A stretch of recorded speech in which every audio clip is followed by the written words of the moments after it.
ఈ వ్యవసాయం చేసిన వాడు ఒక్కడైనా బాగుపడింది లేదు కదన్నా, ఒక్కడ కూడా బాగుపడింది లేదు కదా.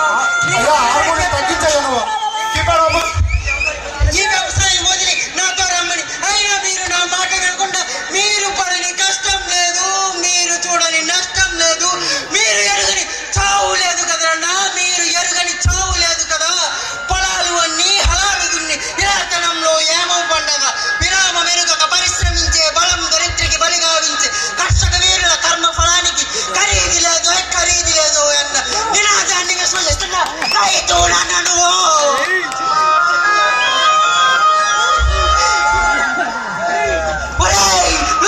కొడగలారా, అన్నం కోసం ఎదురు చూసే రోజు వస్తే తప్ప మనకెప్పుడా ఇలాంటి రైతు విలువ తెలుస్తుంది. మీ అందరూ మీకోసం బతుకుంటారు కదరా, రైతు ఒక్కడే మనందరి కోసం బతుకుతాడు. మీ అందరూ ఊహల్లో బతికితే రైతు ఒక్కడే కదరా మనందరి కోసం బతుకుతాడు. మీ అందరూ రాయిని దైవంగా భావిస్తే రైతు ఒక్కడే కదరా ఈ మట్టిని దైవంగా భావిస్తాడు. తను పండించే పంటను ప్రాణంగా బ్రతికిస్తాడు. నిరంతరం అమూల్యమైన చెమట చుక్కలతో నేలను తొలుపుతూ ఈ మట్టి నుండి సిర్లు పండిస్తాడు. పండించే పంటకు గిట్టుబాటు ధర వస్తుందో రాదో అని భయపడుతూ బాధపడుతూ అందరి కడుపులు నిండా అన్నం పెట్టి నువ్వు మాత్రం నీ పెరుగన్నంలో పురుగుల మందు కలుపుకొని నీ కష్టం తీర్చుకున్నావా నాన్న? నీ కష్టం ఏముంది నాన్న ఈ మట్టిలో, ఏముంది నాన్న ఈ గాలిలో? సమస్తం రసతుల్యం. ఈ చేపపట్టి పడుగునే ప్రశ్నార్థకం.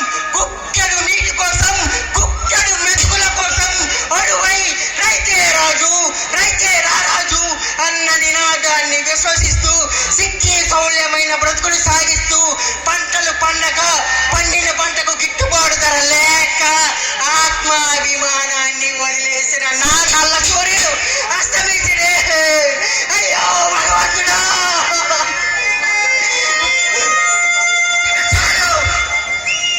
ఇక చాలు నాన్న, ఇక చాలు.